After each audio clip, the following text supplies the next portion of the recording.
I think a brand is very important. Yeah, a brand is very important. It kind of works alongside you as a partner.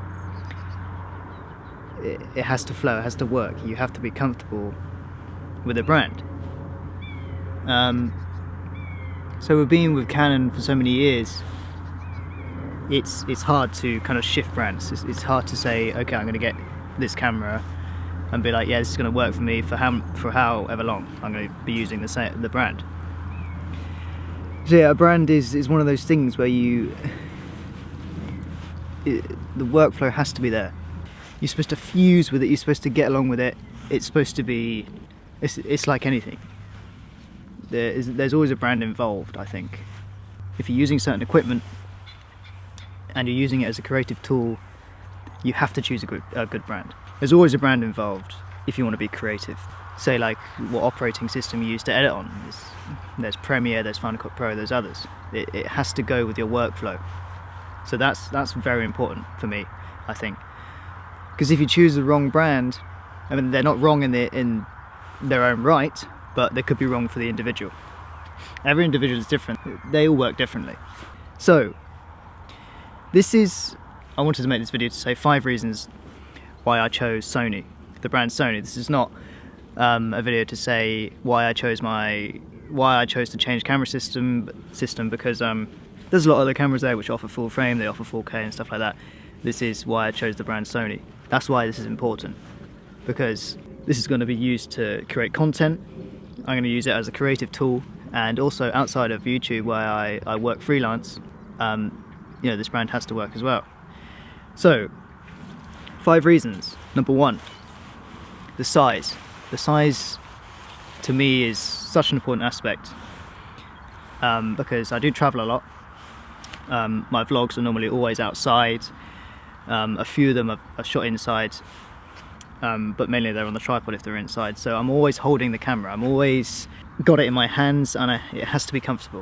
It has to feel nice, and not too heavy, so I'm not thinking I'm lugging around something which I can't use till its full extent. So the size is very important. Coming from a Canon 7D Mark II, I mean, this isn't the biggest body Canon do. They do, the 1DX, which is massive. We're on DSLR level here. Absolutely massive. That offers 4K. I think it's 30 megapixels. Correct me if I'm wrong, the 1DX Mark II. It does 100 frames per second. The Sony does 120, but in 720 HD, sorry. So they're kind of similar, what they give. But I think the 1DX Mark II is about $5,000, when the Sony A7R2 is 2 to 3 now. You can get it for, and the size is literally half. When you look at one of these are quite big anyway for a DSLR consumer enthusiast level. The 7D Mark II, it is a big camera. I mean, you can pick up an A6300, which does the same as this. In fact, better than this, and it's literally tiny, the Sony's. So size is very important. The weight as well, also that goes with size. Still number 1. This does get heavy. I mean, as I said, it's not 1DX Mark II, it's not a 5D Mark IV. This does get very heavy if you've got a big nice lens on it and you're trying to vlog like this, or you're trying to get nice smooth shots. So size is definitely one of the reasons why I chose Sony. Right, let's get into number 2 then. Number 2 also is important to me, very, very much so, I think. The 5-axis stabilization. Wow, is what I can say straight off to that. I mean, congrats to Sony implementing this into their camera bodies. I mean, the A7 II even had it before the A7R2, before the A7S2 came out, and they might have put it in some other cameras even before that, and some of their APS-C range.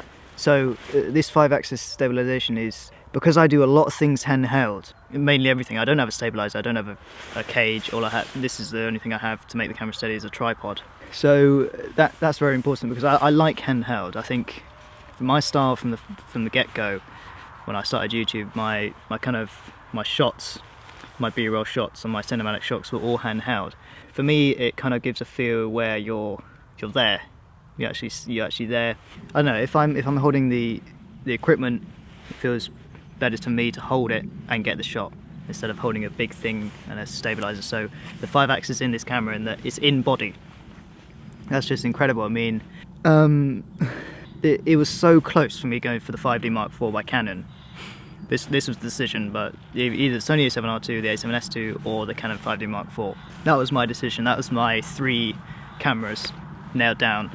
I had to make the decision. So without stabilization in the 5D Mark IV, I mean, the Canon lenses obviously do IS. They're all on their lenses now, which does help. That only goes so far. I mean, I could even walk down up here, and even if I stumble along the ground, it doesn't really show with this because it's so good, this 5-axis. And correct me if I'm wrong, I think the 5-axis comes into it when you have a Sony lens paired, I think. Correct me if I'm wrong, but I think only 3 is working in the body, in the Sony bodies. And then when you pair a native lens to a Sony lens, then the 2 come back and it works as a 5-axis. But even so, I've got my Sigma lens on here, and I've done the camera with the Sigma lens, the previous video that I uploaded, and that was, majority of that was all handheld, and it still works incredibly well. So that's very good if you're someone that wants to make short little films, all just handheld, just going out getting nice shots, putting them together. This 5-axis is going to work really well in your favour. That's number 2. Right, this is number 3 now. I keep going on about this. The APS-C mode, because this is mirrorless. The a7S II does it as well. I'm not sure if the a7 II, the ones previous to this camera, do it. But this camera, because it's mirrorless, electronic, you can change it into APS-C. APS-C means a smaller sensor. So the one I'm shooting on right now is a full-frame sensor, 35mm full-frame sensor. The APS-C is a smaller sensor. They put it in consumer and enthusiast cameras. So why am I fascinated by this APS-C mode? I keep going on about it. I've said it in other videos that it's so good, and you're probably thinking, oh, so he's gone for a full-frame camera and he's still going on about APS-C. So why does he want to change it back into APS-C? The reason why I want to change it back is because the Super 35 mode on this camera is incredible. When you're shooting S-Log, Profile Picture 7, S-Log's under Profile Picture 7 in Sony cameras, that allows you to kind of crush the highlights, bring up the shadows so you can grade more. And you start at 800, you start ISO 800 on the Sony a7R II when you start at 3200 on the a7S II. So you can shoot S-Log pretty much any time of the day. If it's not too bright, you can shoot ISO 800, that's where it starts, in S-Log. And when you switch it into 35 mode and night falls, so you have to use high ISOs, when you crop the sensor, effectively you're getting less noise. I don't know how it works, but it's better quality if you shoot in Super 35 mode instead of full frame when you're shooting at higher ISOs. This camera can go up to 25,600 or something like that. I think the limit where it's okay to use, the footage is okay to use, is about 6,400. But say that's in kind of bright light, street light, 6,400, you'll be alright. But if there's not much light, not much ambient light coming in from other, street lights and stuff, car lights, then you're probably good to go 3,200 for that. I've done a few tests, I'll put them up, show some now. They're all shot on S-Log, Super 35, 150 per second, shooting 24 frames per second, ISO 3200, then I tried ISO 6400, then I boosted it all the way up to 25. So yeah, that's a good aspect. The other thing with APS-C mode, I mentioned in my first impression video that I have a lot of lenses that works on my Canon 7D Mark II, which is an APS-C body. I have an 8-16 Sigma lens, which is one of my first, proper lenses I got, except the kit lens that came with the Canon. I had to make that lens work. So with the MC, that's why I went for the MC11 adapter to fit my Sigma lenses to a Canon mount on an E-mount for Sony. I had to make that lens work because I use that for my freelance stuff outside of YouTube, and I have to have a very wide lens to shoot what I shoot. So that had to work. Put it on, whack it on the MC11 adapter to the Sony body, go into the menu, change it into APS-C, bang, works. It blows my mind. It's so, the technology with Sony at the moment allows you to make a full frame camera into an APS-C, so you can shoot whatever you want, bearing in mind you have the right adapters and the right mounts and stuff like that. So yeah, that's awesome. I mean, I think I got a comment yesterday about if the MC11 works with autofocus when you're pairing the Sigma lenses. It does. Even with the 8-16, I mean, that's a very old lens, it's about 7 years old, that lens, and the autofocus still works. Put it in continuous, it does track. Put it in single shot, it's very good at pinpointing where your focus is. Only little bits of lag, but yeah, it works. This is number 4. This kind of contradicts number 3, because this is I wrote down number 4 is non-cropped 4K. And I was just talking about cropped on the APS-C, where it's better to shoot cropped in low light. But when you're shooting daytime, by the way, all those S-Log and everything was shot in 4K, and it'll be downscaled to 1080 when I upload this video. All those shot. The Super 35 mode is always best to shoot in the highest resolution the camera can go to, which is 4K. Okay, back to number 4. So non-crop 4K. This camera doesn't crop. So when you're shooting 4K at the correct millimeter with your lens, so it's non-crop. The 5D Mark IV. This was so, I don't know. A lot of people complaining about it. I mean, now people have just got used to it.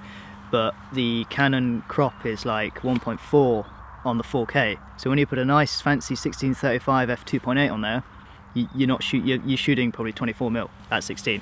So you're not getting the most out of your lenses. Say if you have all these fancy L lenses, you buy a 5D Mark IV, you can't shoot the correct millimeters. I mean, zoomed in's fine. Zoomed in, you probably actually work in your favour. Zoomed in 4K because it's cropped. But when you want those wide, nice shots, 4K nice shots, I don't know how you're going to get around it. You're going to have to buy a fisheye or something like that. But I know also the Panasonic GH4, that crops as well. So this camera doesn't crop in the 4K. Same as the A7S II, by the way. That's awesome. So this, I'm shooting on 20mm 1.4 right now by Sigma. You can see it's nice wide, shallow depth of field. I can shoot 4K in that and make an awesome film. I can't wait to use this lens and shoot 4K, put it in S-Log, grade it. I can't wait to shoot more content with this, properly get the most out of this camera. So it's full frame, non-crop. It also doesn't have a anti-aliasing filter, which the Canon 5D Mark IV still does, because they didn't want to. I mean, the 5D-SR doesn't. So if they put anti-aliasing filter in the 5D Mark IV, no one will buy the 5D-SR because they'll just spend less money and go for the 5D Mark IV. So I don't know, Canon is weird. Also, if you're shooting 4K in the Sony, it's a better codec. I read somewhere and watched a few videos that a 5D Mark IV, the codec is so old that a 4K, an hour of 4K is 256 gig. I don't know if I got the exact figures right, but that is a hell of a lot of gigabyte to work through. Even you just putting it on your Mac. I mean, some Macs now only have 250 gigabyte of storage. I do recommend you to buy a hard drive if you're going to get the 5D Mark IV. Even with the Canon 7D Mark II, say if I shot 10 clips, 1080, not 4K, 1080, 7 gig or something. 8 gig of footage. If I shoot it on this, it'll be probably about 4 to 5, and that's good. That's really good, I think. So that's good. Non-crop 4K is awesome. I do really want to try it out. Right, let's talk about number 5 then. This is number 5. It's a very big one. All the point. I've said it on every point. Is a big point. Definitely to me why I changed to Sony. Number 5. So the future technology of where this brand is going. I think it's amazing. This brand is going to skyrocket. I mean, it probably already has skyrocketed.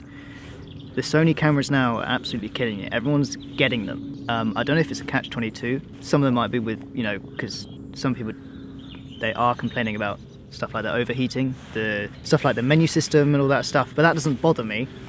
Doesn't bother me that much. I mean, it's an incredible camera with incredible specs. So the future technology of Sony. When I first got my camera, well, the very first one, I was about 17 or something, no, 16, 17. I'm 24 now. I got a Canon PowerShot. I always stuck with Canon PowerShot, and then I got the Canon 7D Mark I, and then 3 years ago, yeah, I got the Canon 7D Mark II. So I've always stuck with Canon. And back way then, the Sony DSLR cameras weren't that popular. I remember people were telling me, don't buy Sony, don't buy their DSLRs because they're crap. So people told me that. So it was either Canon and Nikon, Leica, Olympus, Pentax. Those were the ones, yeah. So I went with Canon. People said it was an easy user interface. They shot nice video. The Canon 5D Mark II, the 5D Mark III really emphasized video and DSLRs. So Canon had it, right? And then 2013, 2014, when Sony really came in, bang, they came in with these A7s and the Alpha series, the APS-C series. And on paper, they've blown everyone out of the water. It's crazy. Mirrorless. There's obviously other mirrorless cameras. There's the Canon M5, which is out now, I think, but it's still APS-C. But they've only just started doing it. I mean, Sony's been doing it a couple of years, 3 years now, and I think they're really taking mirrorless forward. They've come in with all this technology, and boom, they're making a boom here. This is why I want to stick with Sony. This is why I changed to Sony the brand. This is because I think their future is very bright with cameras. I think this is what I reckon. Canon are killing it now with their lenses. Sigma are killing it with the lenses. Leica are killing it with the lenses. Mitacon, very cool. But Sony, this is what I reckon. Sony aren't that great with their lenses at the moment. Well, people said that, but they do a 35 1.4. They do an 85 1.4, I think. I mean, they're getting there with their lenses. They also have a new 16-35, I think, coming out, which is 2.8 instead of the f4 Mark III. I think Sony's going to come in again and unleash all these lenses, cine lenses, everything. 20mm 1.4s, they're going to do it. I reckon they're going to do it.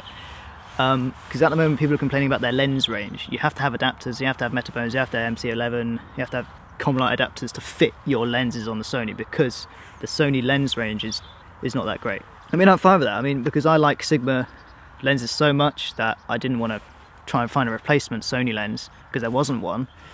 So I don't mind the adapters, but I think it's best to kind of think ahead with Sony, that they will bring out these lenses. I reckon they will. They're going to come in with a boom and bring out all these nice lenses. So that's number 5, future technology of Sony. I do believe in this brand.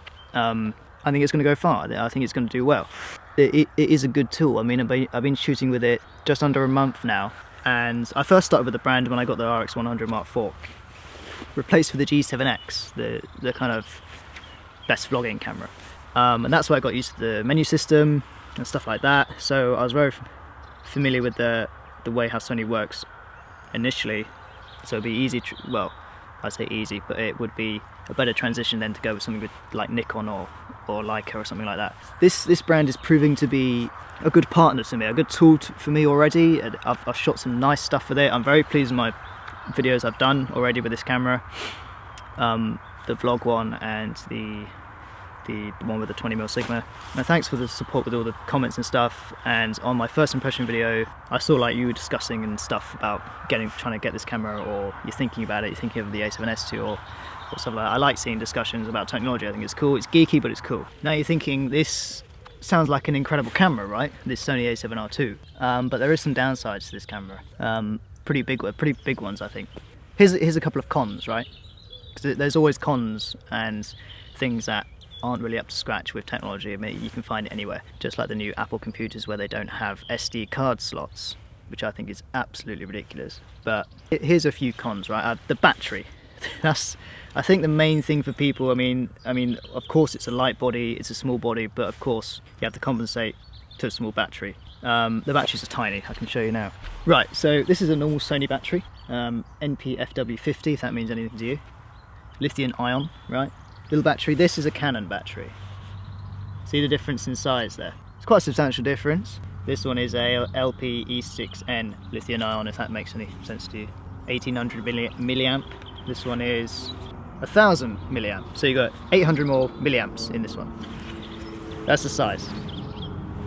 I wouldn't say it's that annoying, but I always have to take 2 batteries with me now. With the Canon, if I was shooting a day vlog, kind of say 10 AM to 4 PM, I could get away with 1 battery with the Canon. Video and stills, even maxing out the card, I can get away with 1 battery with the Canon. But Sony, I always have to take 2 batteries now. Yeah, I don't find it that annoying because I can always think to me, okay, it is a lighter body, it is small, so that kind of weighs out the battery issues. I put the battery in at 90%. I've probably shot about 15 minutes or so, 20 minutes, and it's on 48. If I was shooting 4K, it would be gone right now. It'd be completely dead. So battery is one of the cons. You do have to buy more batteries. With the Sony, if you buy it, it comes with 2 batteries though. So they've kind of helped you out there with throwing another battery in. A few others. This is a big one actually. It happened on my Sony RX100 Mark IV as well, the little compact camera. I put an SD card in, and it came up with a warning message saying, unable to route this card, blah blah blah, something format. And you can either press enter or cancel. When you press enter, there isn't a further message saying, are you sure, yes or no. I press enter, right, and my whole card got formatted. I couldn't get it back, right? It happened again with this camera, the a7R II. I put in one, it was New Year's Day, shot some nice shots of the family, kind of Christmas vibes, New Year and all that. It was about 50-60 photos I took. I didn't know, I think it was a different message than I got on the compact camera, because otherwise I would have known. The messages Sony give you on the back of the camera, they're very misleading. You don't really know what they're saying. So either enter or cancel. In my mind, I thought enter would be, okay, press enter, it'll fix it and you still be able to shoot. But I pressed enter and it started formatting. I was thinking, oh, fuck, right? Took the card out, put it in my laptop to see if everything was okay. No. the card was completely empty. So I clicked on the card, there was nothing in there. No Sony files, no clips, no nothing. The New Year's Day got lost. Very disappointing. I was able to shoot a load more to make up with it, but you have to be so careful with those messages. When you get one of those messages, take the card out straight away. Don't press enter, don't even press cancel, just take the card out. Make sure you've got all your stuff off, or you're okay with deleting some stuff on there. So straight, it's happened to me twice now, and it's just wiped the whole card. So very disappointing. So I would say be very, very careful with these bloody Sony menus. Yeah, you don't want to lose your stuff.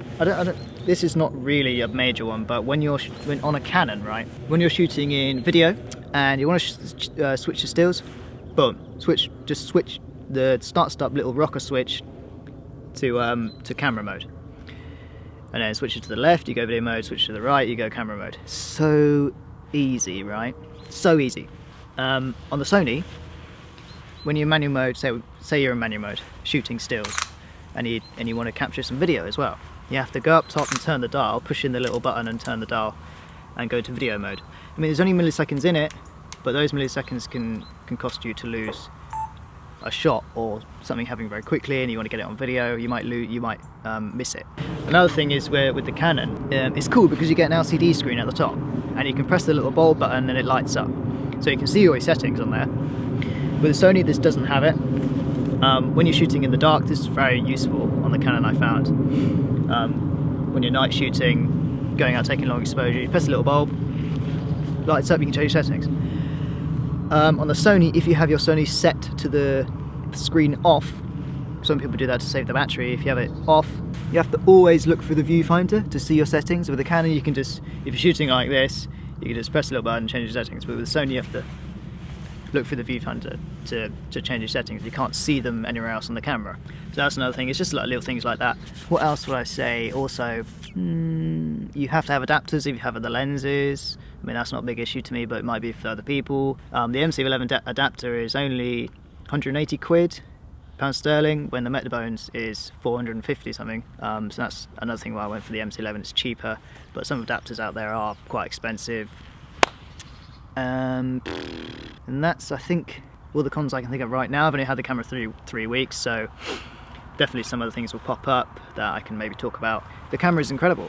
I'm in love with it so far. 42 megapixel stills, it's crisp quality you can get out of this camera. In Lightroom, you can edit very well. Always shooting raw to get the most out of your photos when you're editing. Also shooting S-Log if you want to grade. It's proving to be the right choice, I think, the right brand to stay with for me. I mean, I'm not sad I'm leaving this camera. I still use this camera, but I'll probably end up selling it to buy a native Sony lens, because I do need one for vlogging. I think Sony has grasped me in a way where I already feel comfortable with the camera. Some of the buttons are already second nature to me. It feels very natural. I mean, don't get me wrong, this has really given me some great shots, some really nice footage out of this camera, and it is the camera that kind of pushed my YouTube. So yeah, I got a lot of respect for this camera, so I don't know, maybe I'll put it in a nice glass box, kind of framed, but I'll probably end up selling it for a Sony lens. These two brands, I mean, Canon or Sony, that was for me. Other people might be Canon to Nikon or Sony to Nikon, whatever your choice is. Just make sure it is going to be the right brand for you. Don't think for a second that this is only going to be a camera for a day. This has to be your camera for a long period of time if you're going to stick with it.